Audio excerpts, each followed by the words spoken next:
فَبِأَيِّ آلَاءِ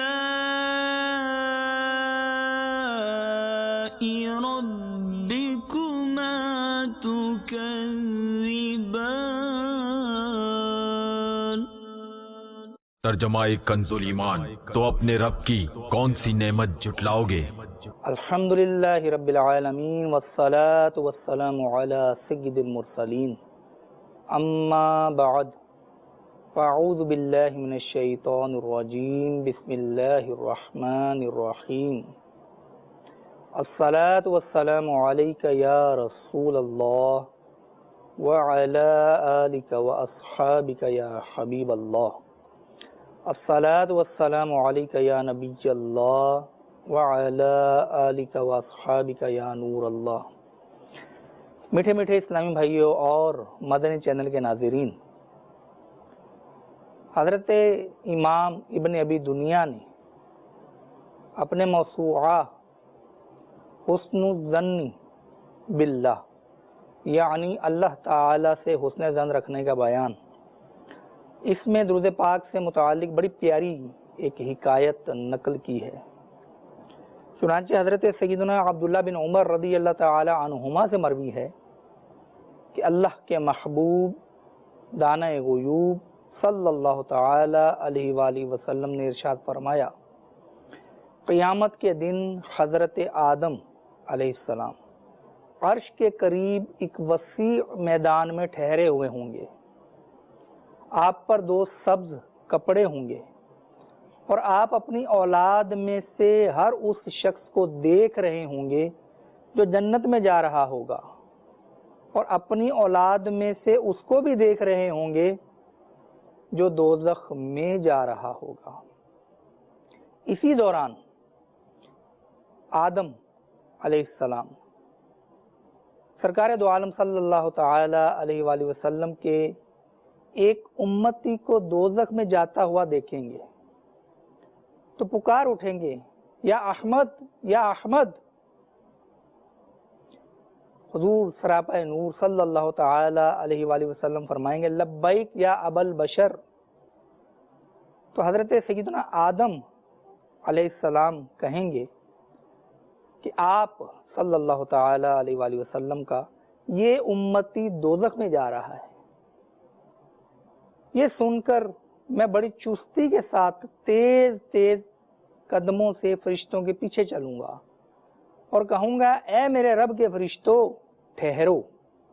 وہ عرض کریں گے کہ ہم مقرر کردہ فرشتے ہیں،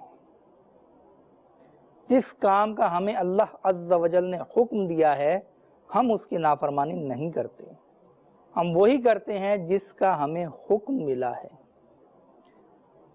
جب حضور اکرم صلی اللہ تعالی علیہ وآلہ وسلم افسردہ ہوں گے تو اپنی داڑھی مبارک کو بائیں ہاتھ سے پکڑیں گے اور عرش کی طرف اشارہ کرتے ہوئے کہیں گے کہ اے میرے پروردگار عز و جل، کیا تو نے مجھ سے وعدہ نہیں فرمایا ہے کہ تو مجھے میری امت کے بارے میں رسوا نہیں فرمائے گا؟ عرش سے ندا آئے گی، اے فرشتو، محمد صلی اللہ تعالی علیہ وآلہ وسلم کی اطاعت کرو اور اس شخص کو لوٹا دو۔ سرکار مدینہ سرور قلب و سینہ صلی اللہ تعالی علیہ وآلہ وسلم فرماتے ہیں کہ پھر میں اپنی جھولی سے سفید کاغذ نکالوں گا اور اسے بسم اللہ پڑھ کر میزان کے دائیں پلڑے میں ڈال دوں گا۔ وہ نیکیوں والا پلڑا برائیوں والے پلڑے پر بھاری ہو جائے گا۔ آواز آئے گی، خوش بخت ہے، سعادت یافتہ ہو گیا، اس کا میزان بھاری ہو گیا، اس شخص کو جنت میں لے جاؤ۔ تو وہ بندہ کہے گا، اے میرے رب عز و جل کے فرشتوں ٹھہرو، میں اس ہستی سے بات تو کر لوں جو اپنے رب عز و جل کے حضور بڑی کرامت و عزت رکھتی ہے۔ پھر وہ کہے گا کہ میرے ماں باپ آپ پر فدا ہوں، آپ کا چہرہ کتنا حسین ہے، آپ کتنے خوبصورت ہیں، آپ نے میری لغزشوں یعنی خطاؤں کو معاف کروایا اور میرے آنسوؤں پر رحم فرمایا. آپ کون ہیں؟ تو حضور صلی اللہ تعالی علیہ وآلہ وسلم فرمائیں گے انا نبیک محمد. حضور صلی اللہ تعالی علیہ وآلہ وسلم فرمائیں گے کہ میں تیرا نبی محمد صلی اللہ تعالی علیہ وآلہ وسلم ہوں، اور یہ تیرا وہ درود ہے جو تو مجھ پر بھیجتا تھا، اور میں نے تیری وہ تمام حاجتیں پوری کر دیں جن کا تو محتاج تھا. صلو علی الحبیب صلی اللہ تعالی علی محمد. میٹھے میٹھے اسلامی بھائیوں اور مدنی چینل کے ناظرین، ہم اللہ تبارک و تعالی کی بے شمار نعمتوں سے فائدہ اٹھاتے ہیں. انہی نعمتوں میں کھانے پینے کی نعمتیں بھی ہیں، اور ہم مختلف قسم کی نعمتیں کھاتے ہیں. اس میں گوشت بھی ہوتا ہے، اس میں روٹی بھی ہوتی ہے، اس میں طرح طرح کے پکوان بھی شامل ہیں، سبزیاں بھی شامل ہیں، اور پھل بھی شامل ہیں. پھر پھلوں میں طرح طرح کے ذائقے والے پھل، طرح طرح کے موسم والے پھل، طرح طرح کے فوائد رکھنے والے پھل، یہ ہم کھاتے پیتے ہیں. تو میرے میٹھے میٹھے اسلامی بھائیوں، آج دو پھلوں کے بارے میں کچھ معلومات عرض کروں گا. پہلی نعمت ہے پھلوں کا بادشاہ. جی ہاں، آم. اس کو پھلوں کا بادشاہ کہا جاتا ہے. اب گرمی کے موسم میں آنے والا یہ پھل مشہور ترین پھل ہے کہ بچہ بچہ گویا کہ اس کو جانتا ہے، اور بر صغیر میں رہنے والے خاص کر آم سے ناواقف ہوں یہ بہت مشکل ہے. کھائیں نہ کھائیں لیکن اس سے واقف ضرور ہوتے ہیں. یہ آم ظاہر سی بات ہے کہ ایک میٹھی چیز ہے، لذیذ چیز ہے، ہم کھاتے ہیں بڑے مزے سے. اب اس میں فوائد بھی ہیں، کھانے کے کچھ طریقے بھی ہیں. ایک خاص طریقے سے کھایا جائے تو خاص قسم کا فائدہ حاصل ہوتا ہے، نقصانات سے بچا جا سکتا ہے. اس حوالے سے کچھ مدنی پھول عرض کرتا ہوں. آم نیا خون بناتا ہے. یہ آنتوں کو قوت دیتا ہے، معدے، گردے، مثانے اور اعصاب کو طاقت دیتا ہے. آم کھانے سے تیزابیت یعنی ایسیڈیٹی کے مرض میں فائدہ ہوتا ہے. البتہ کاربائڈ نامی کیمیکل کے ذریعے پکا ہوا آم کھانے سے تیزابیت کم ہونے کی بجائے بڑھ سکتی ہے. تو وہ آم تیزابیت میں مفید ہوتا ہے جو از خود پکا ہو، جس میں کوئی کیمیکل، مسالے وغیرہ نہ ڈالے گئے ہوں. جس کو نیند نہ آتی ہو، بڑے لوگ پریشان ہوتے ہیں کہ نیند نہیں آتی، ٹھیک ہے، آم کے ذریعے علاج کریں. وہ علاج یہ ہے کہ ایک آم کھائیں اور ٹھنڈا دودھ پی لیں اوپر سے، انشاءاللہ عز و جل نیند آ جائے گی. آم کا استعمال کینسر والوں اور دل کے مریضوں کے لیے بھی مفید ہے. لیکن یہ بھی یاد رہے کہ آم کھانے سے انسان دبلا نہیں ہوتا، بلکہ اس پر موٹاپا آتا ہے. آم قبض دور کرتا ہے. اب آم کھانے کے بعد دودھ یا دودھ کی لسی، یعنی جسے کچی لسی بھی کہا جاتا ہے، یہ پی لیں یا تھوڑے سے جامن کھا لیں تو اس کی گرمی دور ہو جائے گی. میٹھے اور تازہ آم کا تھوڑا سا گودا اگر حاملہ کو روزانہ کھلایا جائے تو انشاءاللہ عز و جل بچہ تندرست پیدا ہوگا. اسی طرح جو عورت بچے کو دودھ پلاتی ہو، آم کھائے، اس سے اسے فائدہ ہوگا. آم پیاس بجھاتا ہے. اب آم چوس کر کھانا چاہیے یا کاٹ کر کھانا چاہیے؟ تو ہمارے ہاں کاٹ کر کھانا بعض لوگ پسند کرتے ہیں، بعض لوگ چوستے ہیں، زیادہ تر لوگ کاٹتے ہیں. اب چھری سے کاٹ کے کھانا ٹھیک ہے، یہ بھی جائز ہے، لیکن زیادہ فائدہ کس میں ہے؟ زیادہ فائدہ اس میں کہ جب آم چوس کر کھایا جا سکے، آم بھی ایسا ہو تو چوس کر کھانا بہتر ہے۔ اسی طرح آم کھا کر اگر کچی لسی پئیں یعنی دودھ ملا پانی، یہ آنکھوں کی روشنی اور بدن کی کمزوری دور کرنے کے لیے مفید ہے۔ آم نارملی کھانا چاہیے، ٹھنڈا کر کے کھانا چاہیے، تو آم ٹھنڈا کر کے کھائیں گے تو یہ زیادہ فائدہ ہے۔ اب ٹھنڈا نہیں کیا، ویسے ہی کھا گئے تو اس سے بدن پر پھوڑے، پھنسیاں اور آنکھوں کی بیماریاں پیدا ہو سکتی ہیں۔ تو بعض اوقات گھروں میں آم لگا ہوتا ہے یا باغ میں آم ہے، تو اب آم توڑا اور اسی ٹائم کھانا شروع کر دیا تو اس سے بھی ظاہر ہے مسائل ہوتے ہیں۔ تو آم جب پکا ہوا درخت سے اتاریں تو اس وقت اسے کچھ دیر پانی میں رکھیں تاکہ تھوڑا کچھ اس کی گرمائش کم ہو، پھر کھائیں، اور ٹھنڈا کر کے کھائیں تو زیادہ مفید ہے۔ اب آم خوب کھانا چاہیے یا کم کھانا چاہیے؟ تو جب کھانے بیٹھے تو بعض اوقات بندہ کہتا ہے جی آج تو رج کے آم کھائے ہیں، یعنی پیٹ بھر کے آم کھائے ہیں۔ تو طبیبوں کا کہنا ہے کہ آم جب کھائیں تو کم مقدار میں کھائیں، وہی نا کہ جی بھر کے آم کھائے، تو طبی طور پر یہی ہے، کم مقدار میں کھائیں۔ اب آم زیادہ اگر کھائیں گے تو نقصان کیا ہوگا؟ جگر کمزور ہو جاتا ہے، مرض استسقاء کا اندیشہ رہتا ہے، جس میں پیٹ بڑھ جاتا ہے اور پیاس بہت لگتی ہے۔ آم تو آم کی گٹلی بھی مفید ہے۔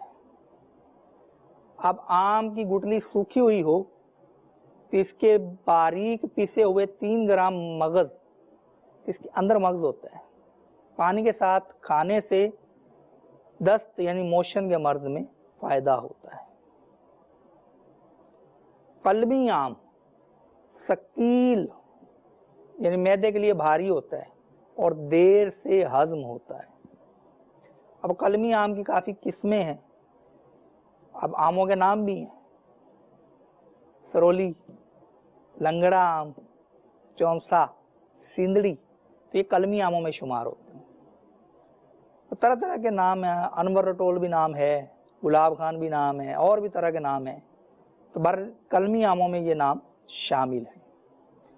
اب جن کا مزاج بلغمی ہو، جن کو بلغم زیادہ آتی ہے، یا صفراوی مزاج، یہ حکما کے نزدیک مزاج کی جو قسمیں ہیں ان میں سے صفراوی مزاج والوں کو نہار منہ یعنی خالی پیٹ آم نہیں کھانا چاہیے، کہ اس سے معدے کو نقصان ہوتا ہے اور اس سے گرمی پیدا ہوتی ہے۔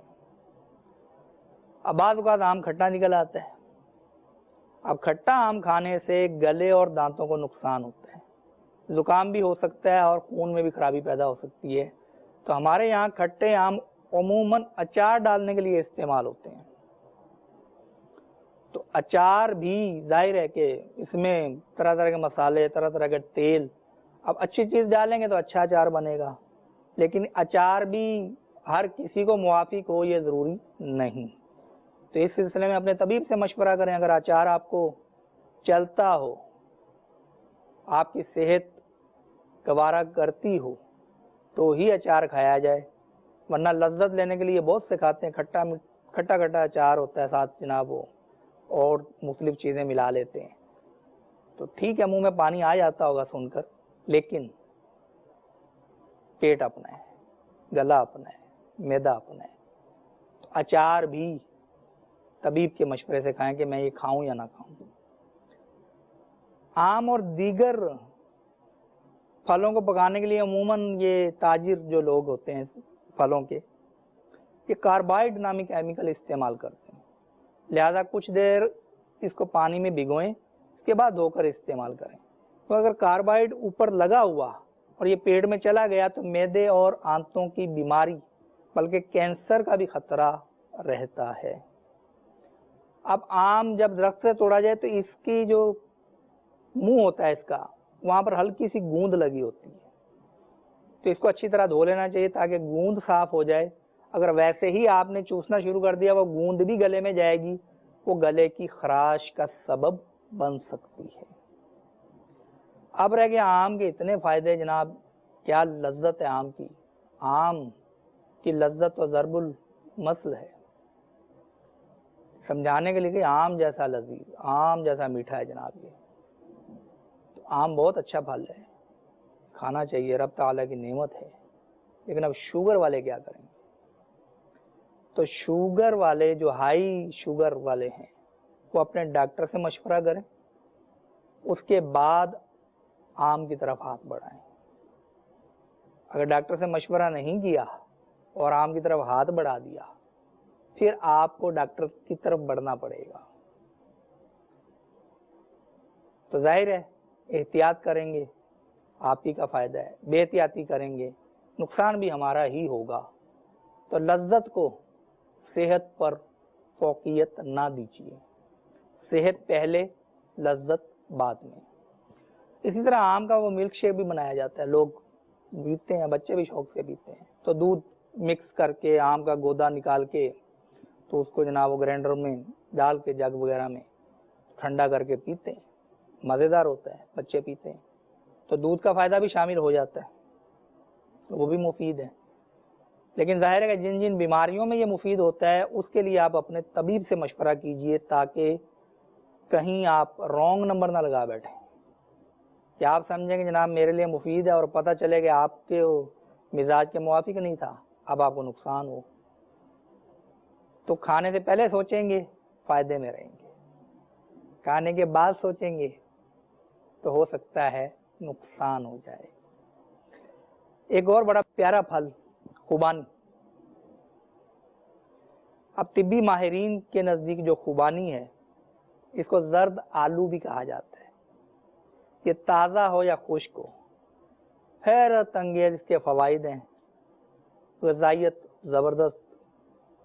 پھر اس کا استعمال آنکھوں کے لیے، آنتوں کے لیے، بخار کے لیے، سرطان جیسے امراض میں بھی مفید ہے. اب خوبانی میں جناب وہ vitamin A, vitamin C, potassium, فولاد، بیٹا کیروٹین وغیرہ بکثرت پائے جاتے ہیں. خوبانی بھی جسم میں توانائی پیدا کرتی ہے. بعض طبیبوں نے لکھا ہے کہ خوبانی کھانے سے عمر بڑھتی ہے، خوبانی قبض دور کرتی ہے، خوبانی خوراک کو جلد ہضم کرتی ہے، ڈکاریں آتی ہیں خوبانی کھائیں رک جائیں گی، خوبانی جگر کی سختی کو دور کرتی ہے، خوبانی معدے کی سوزش اور بواسیر کے لیے مفید ہے. گرمی کے بخار میں خوبانی کھلانے کے بعد گرم پانی شہد ملا کر پلانا کہلاتا ہے اور بخار اتار دیتا ہے. نزلہ، زکام، گلے کی خراش، منہ کی بدبو دور کرنے کے لیے روزانہ خشک یا تازہ خوبانی کے 10 دانے سادہ پانی کے ساتھ مفید ثابت ہوتے ہیں. خوبانی کا مربع بھی بنتا ہے، یہ دل، معدے اور جگر کو طاقت دیتا ہے.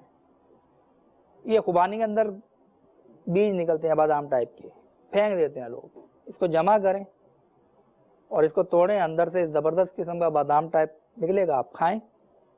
تو اس کا جو مغز ہوتا ہے اس کے فائدے بھی بادام کی ہی طرح ہیں. خوبانی کے درخت کے پتے اگر 25 گرام رگڑ کر پلائے جائیں تو پیٹ کے کیڑے مر جاتے ہیں. بچوں کے لیے 6 گرام کافی ہے. خوبانی کھانا انسانی دل کے لیے مفید ہے، کیونکہ خوبانی کی یہ خوبی ہے کہ یہ کولیسٹرول کم کرتی ہے. تو میرے میٹھے میٹھے اسلامی بھائیوں، بعض لوگ پھل کھاتے ہیں، انہیں جو سمجھ میں آتا ہے وہ کھاتے ہیں. ہمارے جسم کو کس پھل کی ضرورت ہے یہ جج کرنا، یہ اس کا فیصلہ کرنا ظاہر معلومات کے بعد ہی ہوگا. ٹھیک ہے، اگر آپ فیصلہ نہیں کر پاتے تو اپنے طبیب سے پوچھ لیں، وہ بتا دے گا کہ آپ کون سے پھل کھایا کریں. تو پھلوں میں نعمتیں موجود ہیں، پھلوں میں فوائد موجود ہیں. ہم ان فوائد کو حاصل کرنے والے ہیں یا نہیں، اس کا فیصلہ خود غور و فکر سے کیجئے، طبیب کے مشورے سے کیجئے. سارے شوگر والا آم کھائے گا نقصان اٹھائے گا. اسی طرح اور کچھ مزاج ہوتے ہیں، خاص پھل ان کو نہیں چلتے. لیکن یہ رب تعالیٰ کی نعمتیں ہیں. ان نعمتوں کو کھاتے وقت جب اس کی لذت سے آپ لطف اندوز ہوں، آم ہو، خوبانی ہو، کھجور ہو، انگور ہو، کچھ بھی ہو، جب اس کا پہلا دانہ کھائیں، نیا پھل کہتے ہیں نا کہ جب موسم آتا ہے تو نیا پھل آتا ہے، جب اس کا پہلا لقمہ لیں اس وقت نظر رب تعالیٰ کی نعمت کی طرف رکھیں کہ ہمارا رب کتنا کریم ہے کہ جس نے ہمیں اتنی پیاری اور پاکیزہ نعمت عطا فرمائی۔ اللہ تعالی ہمیں اس کی نعمتوں کی قدر کرنے، اس کی نعمتوں کا شکر کرنے، اس کی نعمتوں کا احساس رکھنے کی توفیق عطا فرمائے۔ اور پھر اپنے ضمیر سے یہ بھی سوال کر لیجئے کہ جس رب عز و جل نے، جس خالق، جس مالک، جس رازق نے اتنی زیادہ ہمیں نعمتیں عطا فرمائی جن کو ہم گن نہیں سکتے، اس رب عز و جل کی نافرمانی کرتے ہوئے ہمارا دل نہیں کانپتا، ہمارے قدم کیوں نہیں رکتے، ہماری آنکھیں کیوں نہیں جھک جاتی؟ ہم اس کی نعمتوں کے جواب میں ہی شرم کے مارے اس کی نافرمانی سے بچ جائیں، یہی ذہن بنا لیجئے تو نافرمانی سے تو بچنے میں کامیاب ہو ہی جائیں گے۔ اور پھر جو رب اتنی نعمتیں عطا فرمائے، اس کی اطاعت، اس کی فرما برداری، اس کے احکام پر عمل کرنا کہ ہم پر لازم نہیں ہے۔ رب عز و جل کے احکامات کو ماننا دنیا میں بھی ہمارے لیے مفید ہے، آخرت میں بھی مفید ہے۔ رب عز و جل کی نافرمانی کرنا دنیا میں بھی نقصان دہ، آخرت میں بھی نقصان دہ۔ فیصلہ ہمارے پاس ہے کہ ہم کس چیز کا انتخاب کرتے ہیں، اور سمجھداری یہ ہے کہ رب تعالیٰ کی اطاعت ہی ہمارے بھلے میں ہے، اس کی فرما برداری کرنا ہی ہمارے فائدے میں ہے۔ ہم نقصان کے متحمل نہیں ہو سکتے، ہم اس نقصان کو برداشت نہیں کر سکتے جو اتنی نعمتیں عطا فرمانے والے رب عز و جل کی نافرمانی کی صورت میں ہمیں درپیش ہو سکتے ہیں۔ اللہ تعالی ہمیں نعمتوں کی قدر کرنے، ان کا شکر کرنے اور ان نعمتوں کے جواب میں فرما برداری والے کاموں میں لگ جانے کی توفیق عطا فرمائے۔ آمین بجاہ النبی الامین صلی اللہ تعالی علی محمد صلو علی الحبیب صلی اللہ تعالی علی محمد۔ فبأي آلاء ربكما تكذبان۔